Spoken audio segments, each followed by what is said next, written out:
This is Our View, the television voice of the Washington Federation of State Employees, the people who work for you.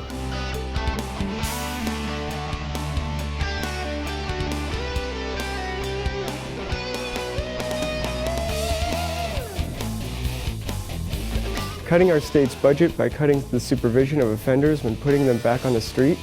Not a good idea. According to the people who provide that supervision, the corrections officers, and the members of the Federation.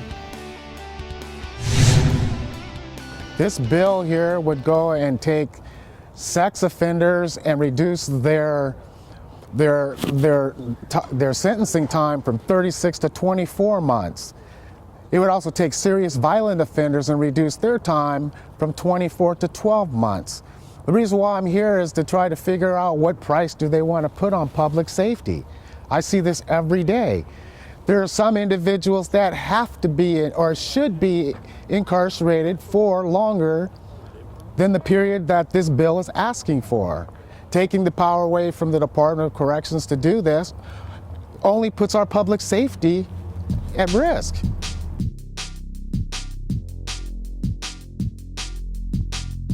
We are supervising the most dangerous of the dangerous. These are folks that don't care what they do and who they hurt. Light sentences will be a joke to them because a light sentence, yes, it is swift, 3 days, but they'll look at you like 3 days, they will laugh at you. That's nothing to these people. These people have numerous felonies in their background. They've been in prison 2 or 3 times. 3 days is nothing. And you know what? We have a community to protect. We have a community to protect in Department of Corrections. By cutting their supervision time, we will not be able to do that. I mean, it will end up in lives lost, and that's what our goal is to protect the community and sanction these people appropriately. 3 days is not enough. As the state legislature deals with the budget and the questions of additional taxes and service cuts, they seem to be overlooking some of the obvious. Here, compliments of the Federation are just a few suggestions in the form of tax exemptions that could be eliminated.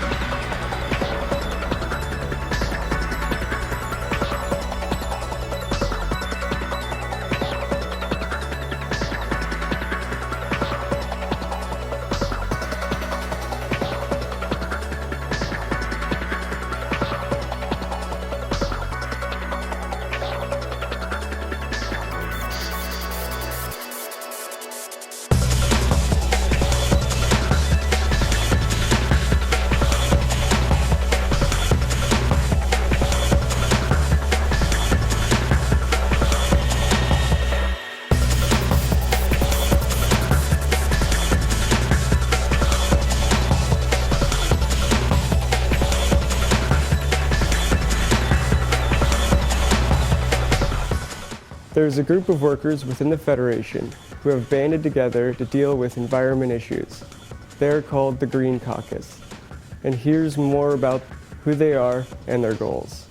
It's a group of people that have a common interest in the ecology and a common interest in renewable and sustainable activities for our planet. Use our strength as the State Employees Union to impress upon the legislators the need to become more ecologically conscious of what we're doing in the state. And there's a lot going on in environmental protection, environmental recovery, and we haven't engaged as union members directly with those groups and in that community. But the Green Caucus has sort of acted as a catalyst to do that very thing. So I see a lot of potential for making connections, networking with new groups of people in a way that we really haven't been able to identify ourselves with before. Snow and ice storms last month left thousands of Western Washington residents and businesses in the dark as power lines snapped. Power company workers, with help from other workers from all the western states, got us back online. Those workers, proud members of the IBEW, the International Brotherhood of Electrical Workers, that have that high level of training and professionalism that comes with being in a union.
A new military medical facility building was recently topped out by a Union ironworker crew at Joint Base Lewis McChord.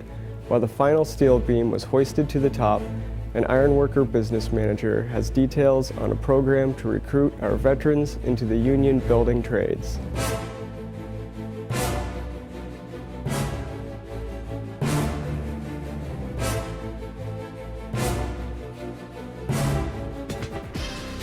Through the National Building Trades, there's a great program called Helmets to Hardhats. It allows returning veterans to go direct entry into the apprenticeship programs of most construction unions. Local 86 currently has about 30 apprentices in the program right now.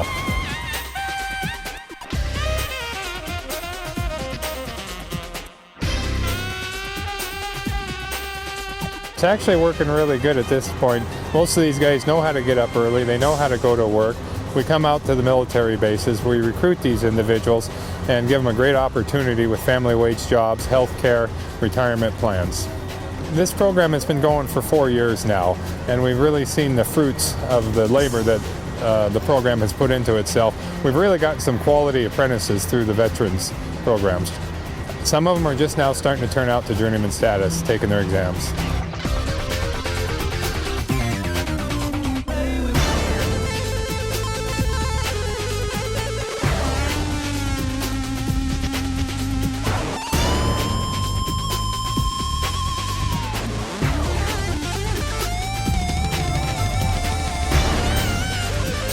If a veteran would like to join the apprenticeship, the first step would be to come down and get an application in with the program.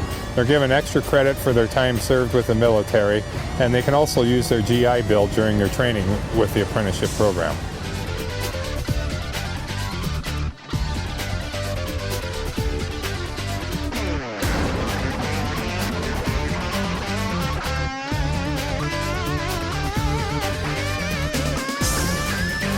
They work 11 months in the field, they go to school 1 month a year, and while they're out in the field they have the opportunity to use their GI Bill if they'd like.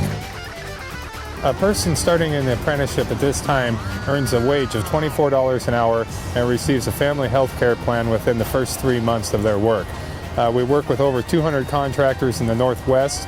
They could be working anywhere from Bellingham to Aberdeen, doing rebar structural work as this project is here. Ross Reeder has this month's history lesson. In the USA portion of our continent, February is African American History Month. It is a month of honoring the range of contributions to our national history as well as regional history of Black Americans. A. Philip Randolph organized and headed the Brotherhood of Railway Porters. He became a voice of conscience in matters of racial concern for both the Roosevelt administration in the 1940s and for the U.S. labor movement for the entire period of his activity. Martin Luther King Jr. considered trade unions an essential part of the civil rights movement. Unions, left and right, returned the consideration. He is a labor hero as well as a civil rights hero. In the Pacific Northwest, Earl George, African American, was an early president of Longshore Workers, Local 19 in Seattle. Tyree Scott was an inspirational and strong leader of efforts to diversify the membership of building trade unions in the Puget Sound region of Washington State. It is absolutely essential to our moral fiber to recognize these contributions.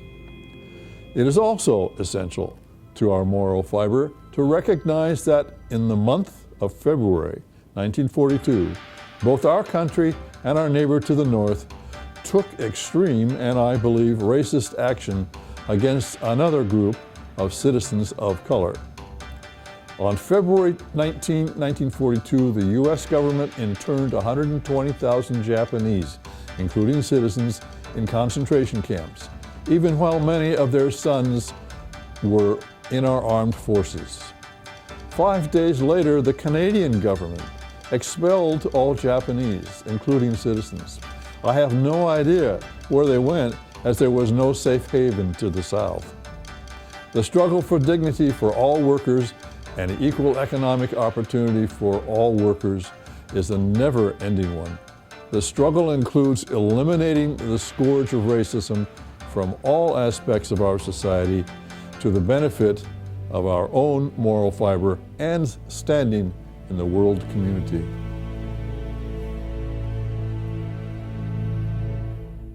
This has been Our View, brought to you by the proud members of the Washington Federation of State Employees. We remind you, when you accept a paycheck for your hard work, you don't give up your rights. Thank you for watching.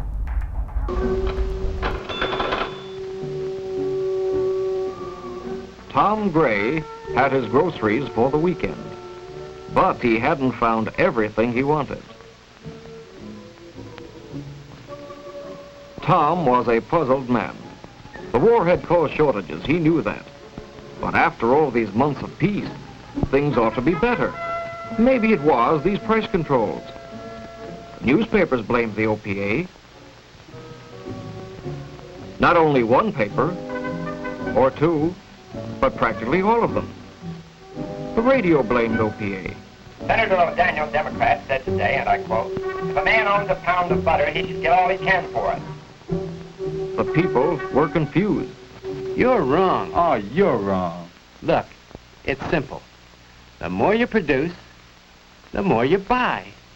Production goes up, prices come down. Yeah, but suppose the manufacturer doesn't let the prices come down. He's got to. He's got to, my foot. All right, you wait and see. You wait and see.